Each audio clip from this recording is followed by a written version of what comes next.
नमस्कार साथियों, भारत एक ऐतिहासिक एग्रीमेंट साइन किया है। एक बहुत बड़ी डील साइन की है कि भारत और यूरोपियन के ईएफटी है ना, उनके बीच में फ्री ट्रेड एग्रीमेंट साइन हो चुका है।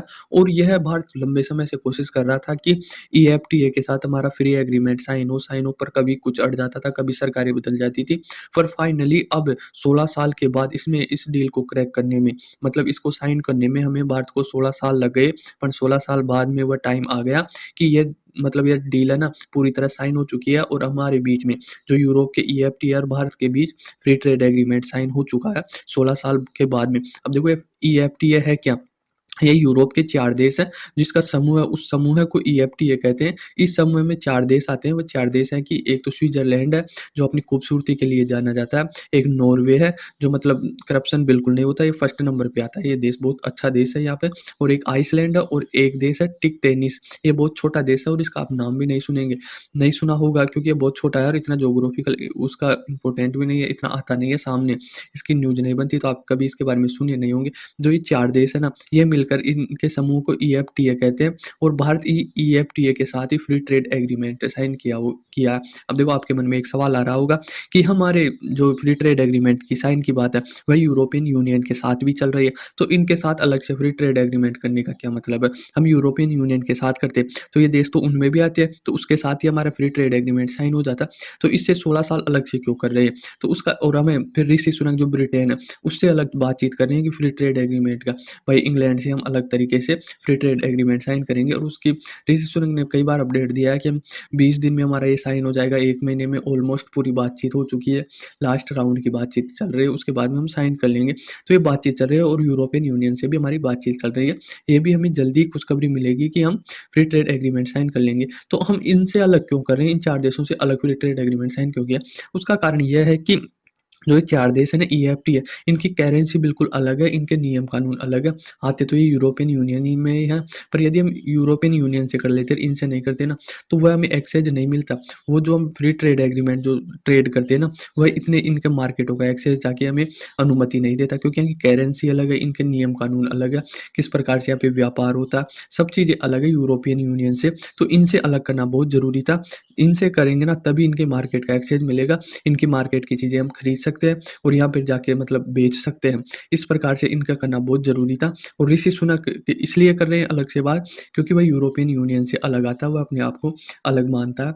तो हम यूरोपियन यूनियन का कर भी लेंगे ना, तो हम ब्रिटेन का एक्सेस नहीं मिलेगा, तो इस प्रकार से उससे अलग बातचीत कर रहे हैं। तो हम इन ओवरऑल पूरा मिला देना, तो हमें जब ये साइन होगा यूरोपियन यूनियन, ब्रिटेन और ये ईएफटीए के साथ हो ही चुका, तो हमें पूरा मतलब उसका एक्सेस मिल जाएगा। यूरोप के पूरे जितने भी देश है ना, उसमें हम फ्री ट्रेड एग्रीमेंट साइन कर लेंगे ना, तो हम अपने सामान को आसानी से बेच सकते हैं और खरीद सकते हैं बिना किसी टैक्स के। वहाँ के नॉर्मल टैक्स तो पे करेंगे, पर एक्स्ट्रा कोई टैक्स नहीं लगेगा। अब देखो ये डील साइन हुई है ना ईएफटीए के, इसमें उन्होंने कहा है कि हम $100 बिलियन इन्वेस्टमेंट करेंगे भारत में। तो ये एक बहुत बड़ा नंबर है, $100 बिलियन। आप पाकिस्तान की जीडीपी को लगा लो कि $300 बिलियन के समथिंग तो उनकी जीडीपी है टोटल। तो ये $100 बिलियन तो हमारे इन्वेस्टमेंट कर रहे हैं, तो ये बहुत बड़ा नंबर होता है। इससे हमारी भारत की जीडीपी काफ़ी ग्रोथ मिलेगी और काफ़ी हाई जाएगी, काफ़ी ज़्यादा बेरोजगार है ना, उनको रोजगार मिल सकेगा।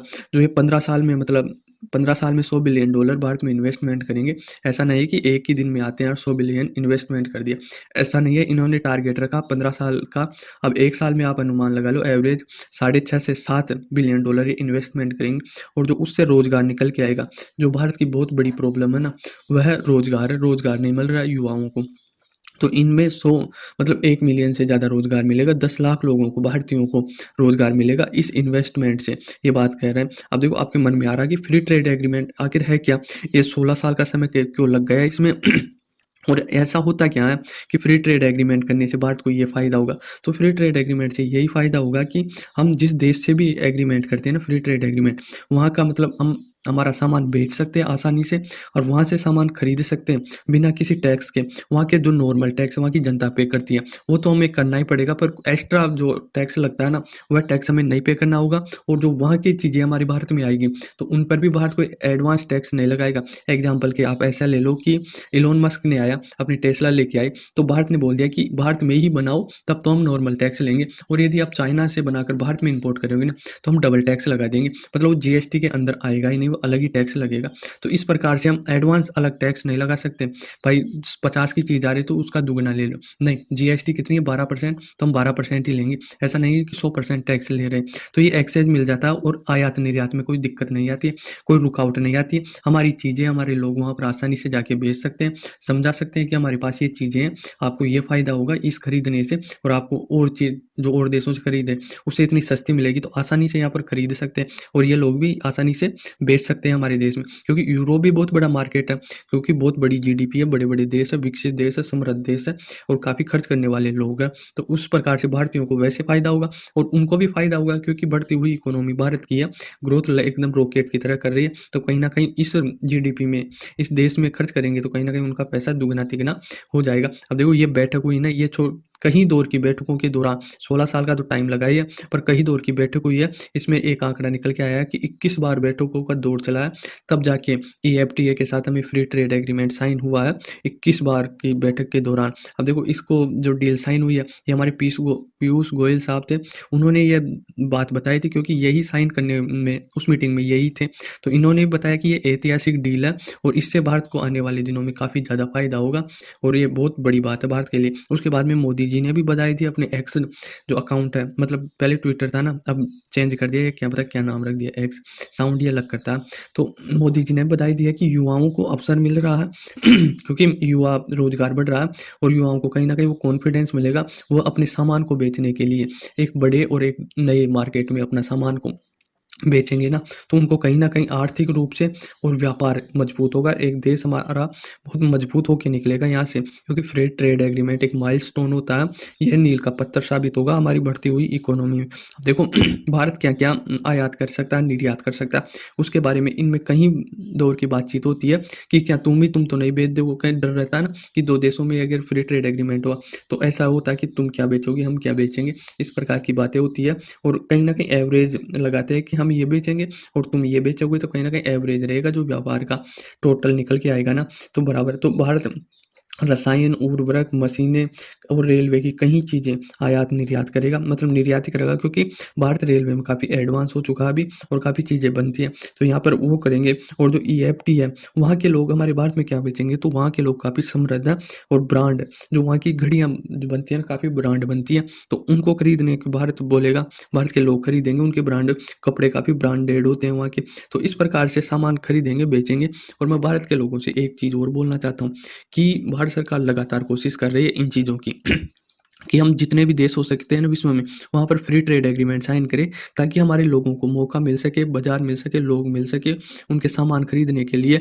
और इसमें भारत सरकार कामयाब भी हो रही है। कई देशों से हमने already free trade agreement sign कर लिया है और हम आने वाले दिनों में कर लेंगे, जैसे यूरोपियन यूनियन और ये ब्रिटेन है, तो यूरोप का सारा एक्सेस मिल जाएगा। तो यदि कोई सामान बेचता है भारत में, तो वह तैयार हो जाए, अपनी दुकान को मतलब सजा ले, क्योंकि आने वाले दिनों में उसके बहुत बड़े ग्राहक आने वाले हैं। ग्राहक कहाँ से आएँगे? ऑनलाइन आएँगे, विदेशों से जो ये फ़ॉरेन है, वहाँ से आएँगे। तो ऐसा नहीं है कि आपकी दुकान में आके खड़े रहेंगे, आप ऑनलाइन तरीके से बेच सकते हो क्योंकि चीज़ें क्या है ना बदल रही है इस टाइम पे कि हमारा जो सामान है अब विदेशों में जाके बिकेगा और वहाँ के लोग, तुम्हें पता है, अंग्रेज़ 5 की चीज़ों का ₹50 दे जाते हैं क्योंकि वहाँ की महँगाई भी इतनी इधर है और जो खरीदने की वो है, वो भी उतनी ही मतलब लालसा रखते हैं, वो चीज़ें मेंटेन करना जानते हैं। तो इस प्रकार से मार्केट खुलने वाला है और इसमें भारत सबसे आगे रहे अपने सामान बेचने में, जैसे अभी चाइना अपने सामान बेचने में। आई होप आपको समझ में आया होगा। धन्यवाद।